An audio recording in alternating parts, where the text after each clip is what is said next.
Məhəbbət iksiri 3-cü bölmə 7-ci fəsil. Allah övliyalarının ehsanı. İnsanlara yaxşılıq və xidmət eləmək ən mühüm tərbiyəvi məsələlərdən biridir. İslam rəvayətlərində buna çox təkid olunmuşdur. İslam Peyğəmbəri səlavatullah buyurur: "Cəmaatın ən yaxşısı odur ki, başqaları ondan fayda aparsın." Xilqətin sirri. Cənab Şeyx bu tərbiyə prinsipi əsasına son dərəcə diqqət yetirirdi. Şagirdlərindən biri onun belə buyurduğunu nəql eləyir. Allahla ünsiyyətdə idim. İltimas elədim ki, xilqətin sirrini bəyan eləsin. Mənə anladıldı ki, xilqətin sirri başqalarına ehsan eləməkdir. Həzrət Əli əleyhissalam buyurur: "Sizə Allah qarşısında təqvalı olmaq əmr olunmuşdur. Siz başqalarına ehsan eləyib Allaha itaat eləmək üçün xəlq olunmusunuz." Şeyxin dostlarından biri belə nəql eləyir. Bir gün ona dedim: "Ağa Mirzə, mənə elə bir şey verin ki, istifadə eləyim." Mənim qulağıma yavaşca vurub dedi: "Cəmaata xidmət, cəmaata xidmət."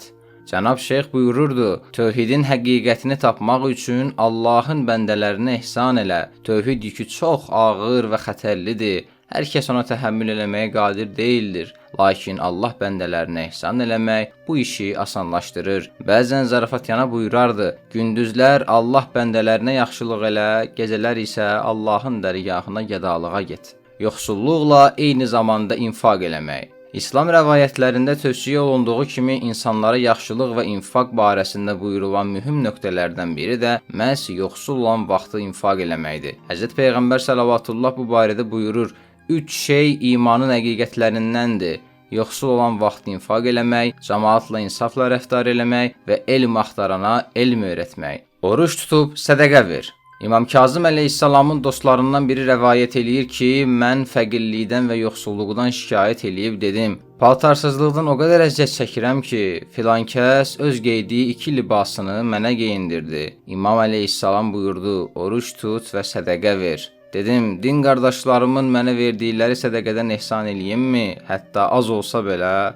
İmam əleyhissalam buyurdu: "Allahın sənə ruzi verdiyi şeylərdən, hətta öz haqqından keçməli olsan belə sədəqə ver." İşsiz ailə sahibinə ehsan. Şeyxin dostlarından biri belə nəql eləyir: "Bir müddət işsiz qalıb çox giriftarsızlıqlara düçar oldum. Şeyxin evinə getdim ki, mənə bir çıxış yolu göstərsin. Bu vəziyyətdən xilas olum." Şeyxin otağına daxil olduqda gözü mənə sataşan kimi dedi: "Səndə çox qəribə zülmət pərdələri görürəm. Nə üçün Allaha təvəkküldən məhrum olmusan? Şeytan səni elə aldadıb ki, yuxuları dərk eləyə bilmirsən."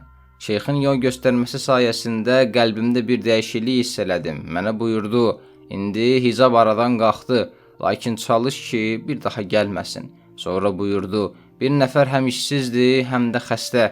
Üstəlik 2 ailəni dolandırır. Əgər mümkünsə, onun ailəsinə bir qədər parça alıb gətir." İşsiz və maddi cəhətdən yoxsul olmağıma baxmayaraq, dostlarımın birinin dükanından bir qədər nisyə parça aldım və onun huzuruna apardım. Parça boxçasını şeyxin yanında yerə qoyduğu zaman mənə bir nəzər saldı və buyurdu: "Çox heyif ki, sənin bərzəx gözlərin açıq deyil. Açıq olsaydı, Kəbənin sənin ətrafını dövr elədiyini görərdin. Nəinki sənin Kəbə ətrafına." Doktor Səbati deyir: "Şeyxin ən təkidli göstərişlərindən biri də cəmaata ehsan eləmək idi. O cəmaata ehsan eləməyə çox əhəmiyyət verirdi və Allah dərgahına doğru seyr eləməkdə ehsan etməyi ən təsirli yollardan biri hesab eləyirdi. Belə ki, əgər bir kəs seyri sülük yolundan aciz olsaydı, ona belə tövsiyə eləyərdi: "Ehsan etməkdə səhlənkarlıq eləmə, bazardığın qədər ehsan elə." Özü də cəmaata yaxşılıq etməkdə hamıdan irəlidə idi.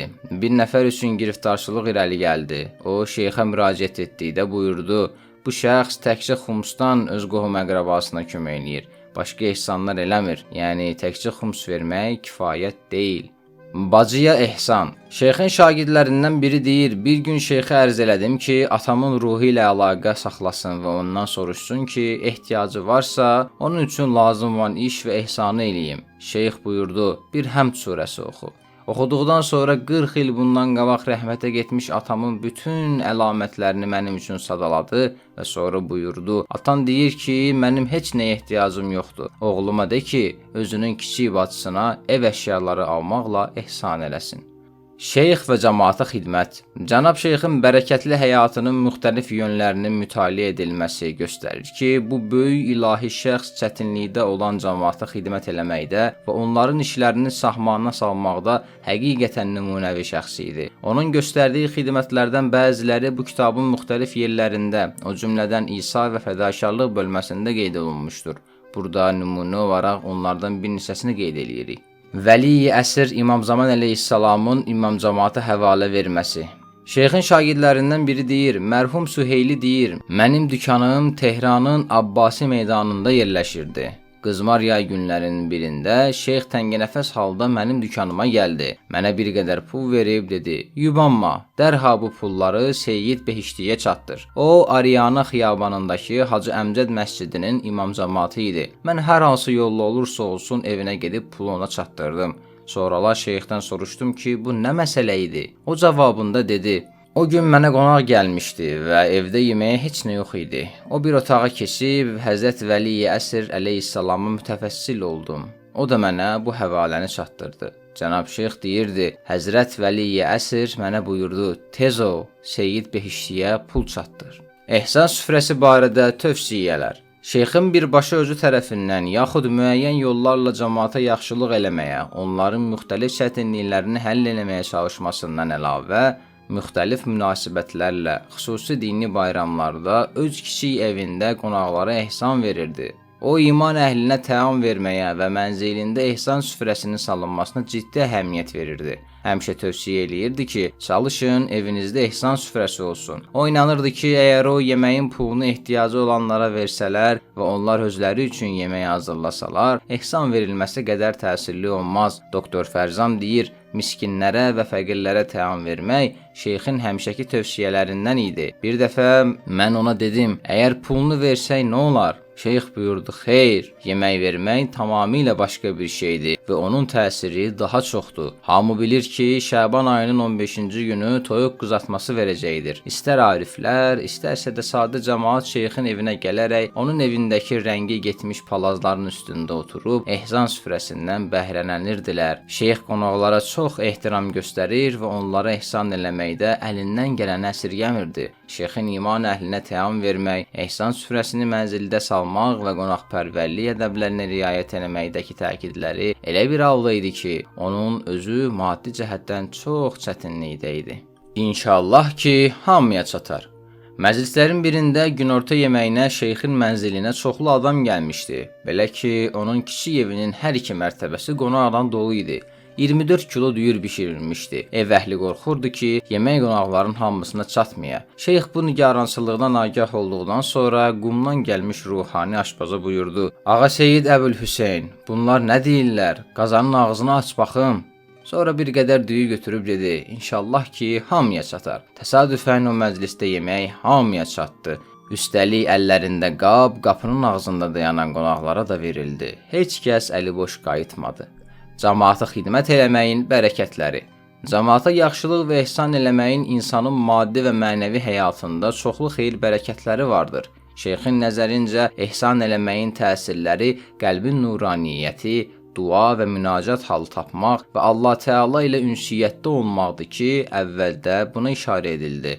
İndi isə cəmaata xidmət eləməyin bərəkətləri ilə əlaqədar olaraq bir neçə maraqlı və ibrətamiz hadisəni qeyd edirik. Həzrət Əbdüləzim Həsəninin əleyhissalamın məqamı. Şeyxin dostlarının biri deyir, şeyxlə birlikdə ziyarətə getdik. Cənab Şeyx bərzəx aləmində ondan. Həzrət Əbdüləzimdən soruşdu, necə oldu ki, bu məqama çatdınız? Həzrət Əbdüləzim buyurdu, cəmaata ehsan eləməklə. Mən Quran yazır və çox çətinliklə onları satıb pullarını ehsan eləyirdim. Taksi sürücüsünün xidmətinin bərəkəti. Şeyxin şagirdlərindən biri deyir, 1337 və ya 1338-ci illərdə taksi işlədirdim. Cümhuriye Qərbi xiyabanına çatdım. O zaman marşrut avtobusları işləmirdi. Cəmaat sırayla düzülmüşdü. Bu zaman iki qadının irəli gəldiyini gördüm. Onlardan biri uca boylu, biri isə qısa boylu idi. Onlar dedilər, bizim birimiz Cəharrah Ləşkəri, digərimiz isə Ariyana xiyabanına gedirik. Hər birimiz də 5 riya pul verəcəyik. Mən qəbul elədim. Ucaboylu qadın düşdükdə öz pulunu verdi. Mən Ariana xiyabanına tərəf hərəkət etdim ki, o biri qadını öz evinə çatdırım. O türk dilli idi və fars dilini bilmirdi. Başa düşdüm ki, öz-özünə belə danışırdı. Pərverdigara, mən türkəm və farsça bilmirəm. Evimizin də harda yerləşdiyini bilmirəm. Mən hər gün avtobusa minir və 2 riyal pulla evimin qabağında düşürdüm. Səhər tezdən də paltar yumağa gedib 2 tümən pul qazanmışam. İndi də onun 5 riyalını bu taksiyə verməliyəm. Mən ona dedim, narahat olma, mən də türkəm. Arianaya gedəcək və mənzilinizin harda olsa tapıb səni ora çatdıracağam. Qadın bunu eşidib çox sevindi. Nəhayət onun evini tapıb dayandım. Boxçasından bir kisə çıxartdı və içindən 2 tümən kağız pul götürüb mənə verdi. Mən dedim, pul istəmirəm, xudahafiz. Onu maşından endirdim və dərhal dönüb iş yerimə getdim. Onun sabahçı günü dostlarımdan biri ilə cənab şeyxin huzuruna getdim. Öz kiçik otağında oturmuşdu. Bir neçə nəfər də onun yanında idi. Salamlaşıb hal-əhval tutduqdan sonra şeyx mənə baxıb dedi: "Sən cümə gecələri müntəzirsən. Sən..." Mən İmam Zaman əleyhissalam ilə əlaqədar müəyyən proqramlara əməl eləyirdim. Şeyxin sən deyə buyurmaqdan məqsədi bu idi ki, İmam Zaman əleyhissalamın fərəcində sən də varsan. Əvvəllərdə Allah Təalanın mənə göstərdiyi mərhəmət səbəbilə şeyxin bu sözünü dedikdə sabaha qədər şövqdən yata bilmədi. Biz də ağladıq, şeyx də ağladı. Onun ətrafındakılar həddindən artıq ağladılar. Şeyx mənə xitabən buyurdu: "Bilirsənmi necə oldu ki, bura gəldin? Maşına mindirdiyin qısa boylu qadından pul almadın. O sənin barəndə dua elədi. Allah da onun sənin barəndə elədiyi duanı müstəcəb elədi. Səni bura göndərdi." Kora kömək və qəlbin nuraniliyi. Həmin şəxs deyir ki, bir gün həmin taksi ilə Səlsəbil meydanına gedirdim. Kör bir kişini gördüm. O bir kəsim kömək eləyərək onun küçənin o biri tərəfinə keçirtməsini gözləyirdi. Maşını saxlayıb yerə düşdüm və soruşdum ki, hara getmək istəyirsən? Dedi, küçənin o biri tərəfinə keçmək istəyirəm. Dedim, daha sonra hara gedəcəksən? Dedi, daha sizə zəhmət vermərəm. Mən çox rislar elədikdən sonra dedi, Haşimi xiyabanına gedirəm. Mən onu maşına mindirib evlərinə apardım. Sabah tezdən şeyxin huzuruna getdikdə heç bir müqəddimə olmadan buyurdu: "O kör kişini maşına mindirib evinə çatdırmağın hadisəsi nə idi?" Hadisəni dedim, buyurdu: "Dünən bu işi yerinə yetirdiyin zamandan Allah səndə bir nur xəlq eləmişdir ki, bərzəxdə hələ də qanmaqdadır." 40 nəfərə təam vermək və xəstənin sağalması. Şeyxin dostlarından biri deyir, oğlum yol qəzasına düşmüşdü və xəstəxanada yatırdı. Cənab şeyxin yanına gedib dedim, neyniyim? Buyurdu, narahat olma, bir qoyun alıb kəs. Meydanda iş axtaran fəhlələrdən 40 nəfəri çağırıb onlar üçün sos hazırla. Bir nəfər də Rövzaxan çağır ki, dua eləsin. O 40 nəfər amin dediyi zaman sənin oğlun sağalacaq və sonraki gün evə qayıdacaqdır. Mən bu məsələni bir neçə nəfərə dedim və onlar da buna əməl eləyib öz hacətlərini aldılar. Quraqlıq ilində yağış. Şeyxin övladı belə nəql eləyir. Sari əkinçilikdən bir neçə nəfər atamın yanına gəlib dedilər, Saridə bərk quraqlıqdır. Hər şey susuzluqdan yanıb tələf olub. Camaat çox əziyyət çəkir. Atam buyurdu, gedin bir inək kəsib ehsan eləyin.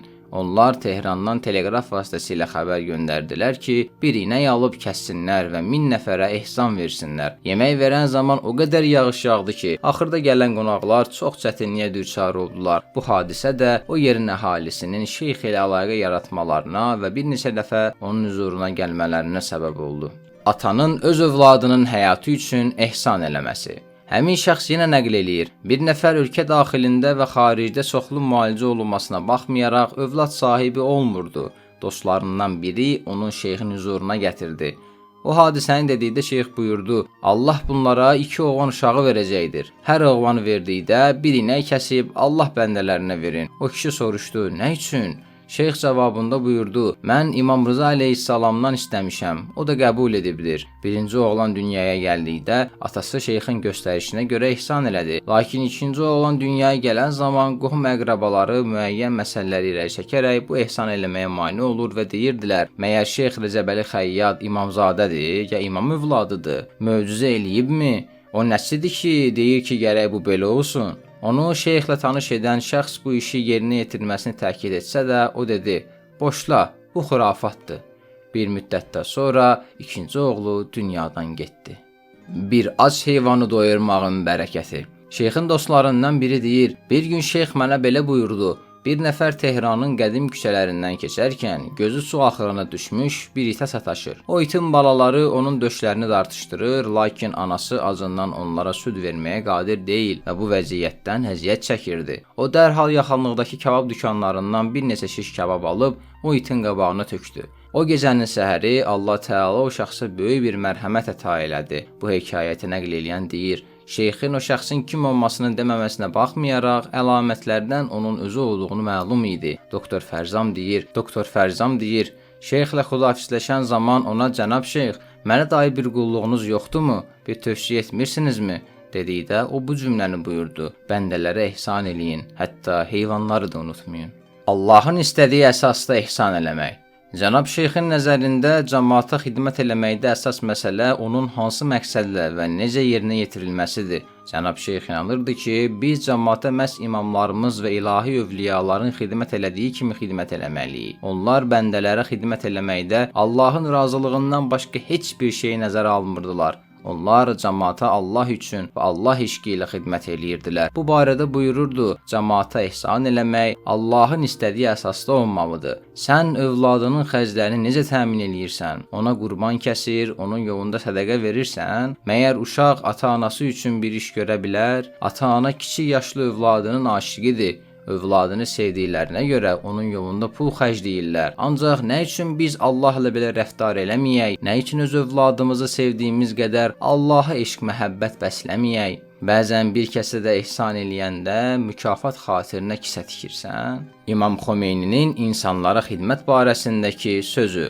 Bu fəslin axırında daha münasib olardı ki, İmam Xomeyninin cəmaata xidmət barəsindəki sözlərini qeyd eləyək. O, öz övladı Hacı Əhmədə yazdığı vəsiyyətnamədə belə qeyd eləyir: Oğlum, İnsani məsuliyyət yükünün altından qaçma, çünki Allaha xidmət insanlara xidmət sayəsindədir. Şeytanın bu meydanda at oynatması məsul şəxslərin arasındakından heç də az deyil. Hər hansı bir məqamı, istər maddi, istərsə də mənəvi məqam, ələ gətirmək üçün ciddi çalışma. Özün də belə üzrxahlıq eləmə ki, ilahi mərifətə yaxınlaşan və ya Allah bəndələrinə xidmət eləyəm. Nəinki o məqamları əldə eləmək üçün çalışmaq. Hətta onlara diqqət yetirmək şeytan tərəfindəndir. Allahın elədiyi möcüzələrə canı dildən qulaq as. Bütün varlığınla onları qəbul elə və o xətt əsasında seyr elə. Sizi yalnız bir şeyə möcüzə və nəsihət eləyirəm. Allah üçün qiyam eləyin. Təklikdə və 2-2. Səba surəsi 46-cı ayə. Şeirin əvvəlində əsas meyar Allah xatirinə işə başlamaqdır. Həm şəxsi işlərdə, həm də ictimai fəaliyyətlərdə çalış ki, bu ilkin qədəmdə müvəffəq olasan. Bu işlər cavanlıq dövründə daha asan və daha müvəffəqiyyətli olur. Qoyma ki, qoca atan kimi olasan, ya yerində sayasan, ya da geri qaydasan. Bu işdə ciddi müraqibət və mühasibəyə ehtiyac var. Əgər ilahi məqsədlə cin və insin mülki bir kəsin olsa, yaxud əldə eləsə, Allahın haqqına arif və dünyada zahid olar. Əgər nəfsani və şeytani məqsədlər olsa, ələ gətirdiyi hər bir şey, hətta bir təsbih qədər olsa belə, həmin qədər Allahdan uzaqlaşır.